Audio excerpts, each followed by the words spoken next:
তরুণী বিচারিণী মই এটি যাব বিদার পরা মিসিসিপি হই ভলগার লুসানো অটোয়ার পরা অস্ট্রিয়া হই প্যারিস খাবতিল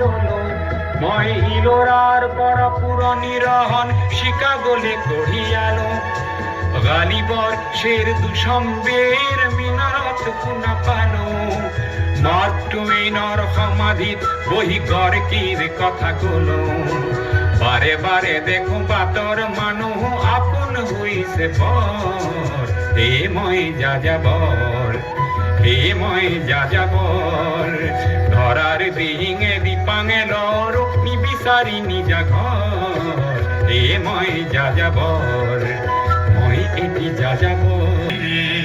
মৰমী বিভূতিত কথাকে কলে গুলি কেটে গিয়ে কিনালে বিনালে মৰমী বিভূতিত কথাকে কলে মোৰ মন আকৌ হ'ল ঢৌকিবা মোৰ মন আকৌ হ'ল ঢৌকিবা বিহু মাৰিবলৈ গুলি কেটে গিয়ে বিনালে বিনালে মৰমী বিভূতিত কথাকে কলে অসমীয়াই নিজক নিচিনিলে অসম ৰসাতলে যাব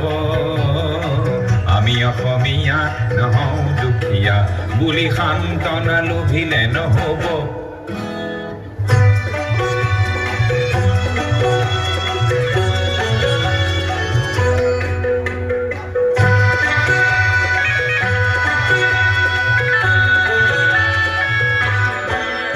নানা জাতি উপজাতি ৰহনীয়া কৃষ্টি আকোৱালি লৈ হৈছিল সৃষ্টি এই মোৰ অসম দেশ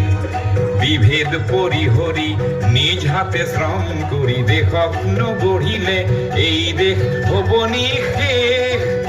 আৰু মনবোৰ ভাগি ছিগি যাব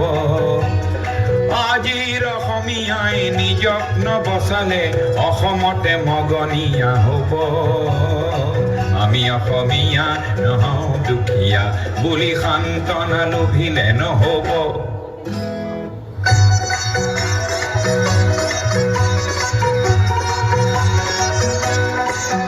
প্ৰতি অসমীয়াই কি কৰা উচিত